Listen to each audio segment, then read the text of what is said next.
Hey guys, I'm Valiant. So today I'm going to be going over the campfire, the live stream, whatever you want to call it. I'm going to keep it as brief as possible. So in my opinion, the biggest changes to the base game and not just seasonal content would be it's going to be 40% faster to get to level 100. The stash is now sortable along with gear as well. You're also going to have a favorite, essentially a save option that goes with the junk option that we already have. And they're also adding in more endgame content.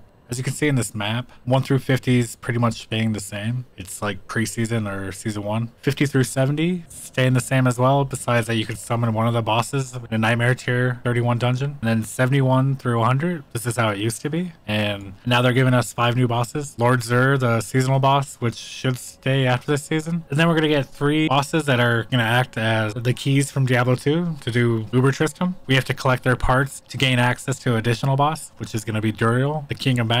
Each of these bosses is going to have their own loot table and they're going to have their own uniques. So target farming is going to be very important. And then on Duriel, he's going to have an added chance for Uber uniques. So this opens up a lot of the game and more build possibilities. Maybe we'll actually be able to have build guides around Uber uniques eventually, depending on the drop rate.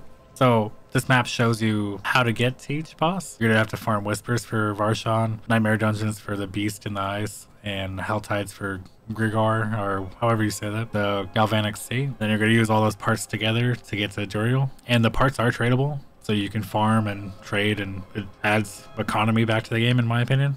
So the Season of Blood. It's vampire themed. I don't really get it. It's a Diablo game. We went from fighting Diablo himself and the Primevals to like Varshan and the vampires now. This is madness.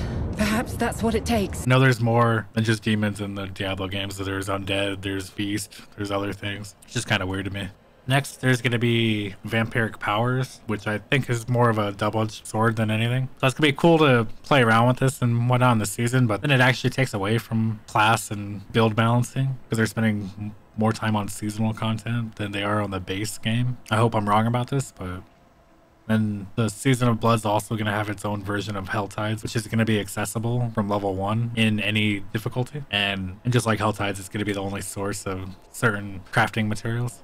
And finally, they're adding the Hunter's Acclaim. It's essentially a second version of the Battle Pass where you're going to progress as you go to unlock specific things. And here's some additional things that they're changing. A lot of these changes aren't that big. Stashes have been added to small towns with waypoints. Additional stashes have been added to areas with important vendors. You're gaining 2 character slots. More waypoints unlocked. Teleporting to a Nightmare Dungeon now takes you into the dungeon instead of you having to wait for 2 loading screens, which should have been done correctly the first time.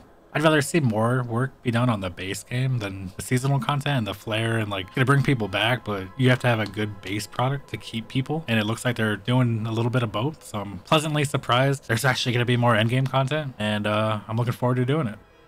Let me know what you guys think. Thank you guys for watching. I appreciate your support, and I'll see you guys next time.